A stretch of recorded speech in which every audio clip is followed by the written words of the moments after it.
Nah, sekarang kita lihat lagi. Tadi perempuan korpus kolosumnya yang lebih lebar. Sekarang bagaimana yang laki-laki yang ukurannya lebih lebar? Yang ini, hipotalamus. Ini dahi di sini, ini hipotalamus. Laki-laki ada hipotalamusnya, perempuan ada hipotalamusnya. Ya, kita lihat nanti hipotalamus laki-laki sebentar. Ya, jadi hipotalamus laki-laki ini dia lebih lebar 2,5 kali dari perempuan. Ini yang membuat laki-laki hipotalamusnya itu karena lebih lebar, maka fungsinya berbeda. Kalau perempuan korpus kolosumnya. Ya. Karena korpus kolosum lebar pada perempuan, perempuan bisa mengerjakan lebih dari satu pekerjaan. Ya.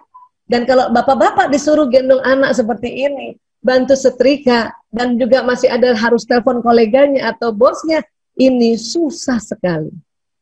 Ya. Saat beralih dari tugas satu ke tugas berikutnya, otak pria tampak menggunakan energi lebih banyak daripada otak wanita. Jumlah sel yang diaktifkan juga lebih banyak pada otak pria daripada otak wanita. Artinya, laki-laki bisa nggak kayak gini? Bisa, tapi capek sekali. Kalau bapak-bapak sampai membantu kayak gini, membantu kerja di rumah kayak gini, ini susah. Karena laki-laki tadi kan fokus. Ya. Kalau perempuan, sudahlah potong-potong, masih juga gendong anak, bahkan ini anaknya menyusu ini. Ya, masih juga telepon koleganya, ini mukanya ceria aja karena korpus kolosumnya tebal. Laki-laki tipis dan hipotalamus laki-laki yang lebih lebar. Ya. Nah, ini tadi Pak Andi bilang, mungkin ibu-ibu lagi ada yang setrika sambil juga dengar kajian online, seminar online, itu bisa. Dan itu enaknya kajian online bisa sambil disambi ya. Bapak-bapak kalau kita titip anak seperti ini, sesekali bisa, cuman capek sekali, kesian. Kalau orang Makassar bilang kesian. Todong, capeknya ini bapak-bapak kalau setiap hari dia harus jaga 3 anak begini. Ya. Bapak-bapak otaknya tidak didesain seperti ini, lain. Ini otak ibu-ibu yang bisa seperti ini. Nah, tapi kalau bantu seperti ini bisa nggak, bapak-bapak? Bisa, tapi karena ini satu pekerjaan kan, satu kerjaan. Jangan lagi sambil gendong anak, nggak bisa tuh. Atau dia kerja begini terus teleponnya nyala atau handphonenya bunyi dan dia ngomong lebih 10 menit, udah kacau balau sudah. Ya, memang suami membantu pekerjaan istri di rumah kan sunnah. Ya, Aisyah radhiyallahu anha berkata, Rasulullah SAW biasa membantu pekerjaan keluarganya di rumah. Jika telah tiba waktu sholat, beliau berdiri dan segera menuju sholat. Jadi kalau bapak-bapak bantuin kayak gini nih, bantuin masukin baju di mesin cuci, ini masih bisa. Tapi kalau sambil gendong anak, ini udah repot. Ya, cuci boleh mencuci, tapi jangan sambil gendong anak. Atau mencuci baju kayak gini, bapak-bapak bisa, karena ini satu pekerjaan. Tapi kalau kita titip lagi anak yang masih kecil, yang belum ada kemandiriannya, duduk di samping sini, ini bisa gelinding itu anak, bapak nggak lihat. Kenapa? Karena bapak konsentrasi, pendengaran menurun, sudut matanya kan lurus. Jadi barangkali anak di sini dia makan batu itu dia nggak lihat, karena memang bapak-bapak ini otaknya konsentrasi. Itulah makanya bapak-bapak diminta untuk melakukan pekerjaan khusus, bukan disambi-sambi. Ya. Nah, tadi hipotalamus kita kembali bicara. Ini laki-laki 2,5 kali lebih lebar dari perempuan. Sebelah mana itu hipotalamus? Ini dia nih, kalau kita lihat gambarnya. Dia persis di tengah otak itu. Di dahi kita agak di belakang, bentuknya segitiga ini, hipotalamus.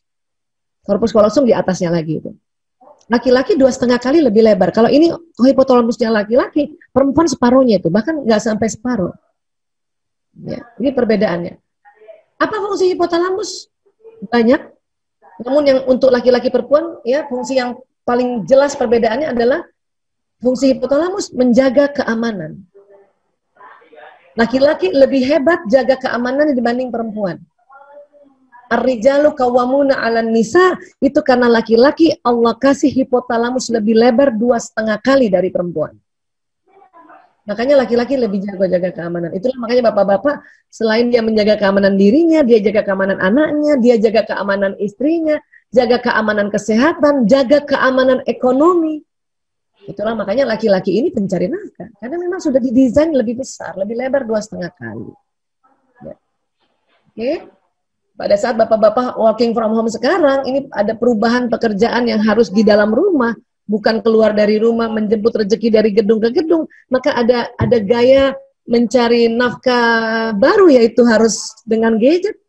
Makanya bapak-bapak dia fokus dengan gadgetnya karena dia sedang menjaga keamanan ekonomi. dan tidak bisa ya dengan mudah menyambi. Saya katakan tidak bisa dengan mudah. Kalau terpaksa bisa juga, cuman kan sayang ya, kasihan ya. Kemudian dalam permainan, ayah adalah permainan tangguh dan penuh tantangan karena hipotalamus tadi. Makanya kalau bapak main sama anak itu guling-gulingan kah, ciat-ciatan kayak gitu ya. Bahkan main sama anak perempuan aja, bapak-bapak itu benar-benar mengajarkan anak perempuan permainan yang tangguh. Karena hipotalamus yang lebar tadi. Dan bapak-bapak kalau kita titip main sama anaknya begini, ini bisa ini. Asal tidak pegang gadgetnya lagi. Ya. Dan bapak-bapak memang tidak sesanggup ibu-ibu menjaga anak-anak itu dalam waktu yang cukup lama. Bapak-bapak paling hanya 15 menit, 30 menit.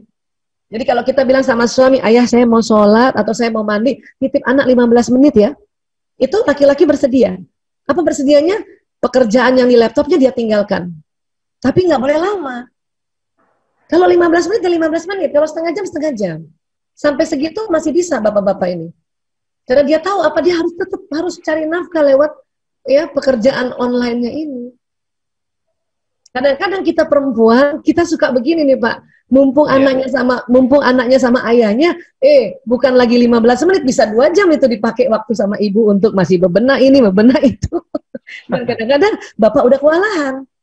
Karena dia udah harus kembali kerja. Ini mana nih katanya 30 menit ini udah 2 jam gitu. Itulah makanya bapak-bapak suka jengkel kalau si ibu titip lagi sama dia. Kenapa? Ada pengalaman, tidak tepat ngomongnya. Bilang 30 menit, taunya 2 jam. Ya. Saya juga dulu begitu tuh. Bayangin anak banyak. Saya juga dokter untuk narkoba pada saat itu. Ya, kadang-kadang saya harus mau belum mandi, belum sholat gitu. Pas anak saya titip, ngomongnya udah benar. Ayah titip ya, sebentar aja. Sebentar aja kan, kata kalimat sebentar kan itu pasti hitungannya menit ya. Tapi karena saya lihat, sama ayahnya, macam-macam lah saya betulin kasur lah, betulin lemari lah. Akhirnya 2 jam. Itu jadi marah-marah itu suami. Katanya sebentar. Iya sebentar, Allah sekali-sekali. Padahal dia mau kerja kesian. Jadi makanya dia bingung, ini kenapa harus begini.